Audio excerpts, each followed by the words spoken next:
আজ ইউনিভার্সিটিতে ছিল ফুড ফেস্ট। তো আমরা যথারীতি সকাল সকাল রেডি হয়ে চলে গেছি ইউনিভার্সিটিতে সমস্ত কিছু অ্যারেঞ্জমেন্ট করতে। আর সমস্ত পেস্ট্রিগুলো আমরা বানিয়েছি। আমার ভেবেই এত আনন্দ লাগছিল। তো গিয়ে যথারীতি আমরা পোস্টার মেকিং করতে লেগে গেছি। আর এই যে কেকগুলো দেখছো, সব কেকগুলো আমরা নিজে হাতে বানিয়েছি। ভাবলেই কিরকম অবাক লাগছে। তো এই হচ্ছে সরস্বতী ঠাকুর, যেটা এখনও বিসর্জন দেওয়া হয়নি দেখলাম। তো সমস্ত কিছু ফটোগ্রাফি চলছিল, এক্সিবিশন দারুণ মাত্রায় চলছিল, আর আমরা খুব এনজয় করেছি এক্সিবিশন জাস্ট শেষ হলো। টাকাও আমরা সব কেক বেচতে পেরেছি অনেক কষ্ট করে। প্রথমে দিকে কিছু হচ্ছিল, তারপর সব কিছু লাস্টে শেষ হয়েছে।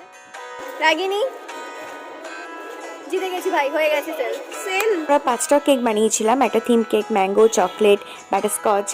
আর তারপর আমরা একটা ম্যাগি খেয়ে নিলাম একটা শপ থেকে, নানা ধরনের খাবারগুলো ট্রাই করছিলাম। দেন আমরা চলে বেরিয়ে আসি। এত সুন্দর ইউনিভার্সিটিটা সাজিয়েছে, ফেস্ট চলছে আমাদের 3 দিন ধরে। তো দারুণ লাগলো, একটা এক্সপিরিয়েন্স হলো আমাদের।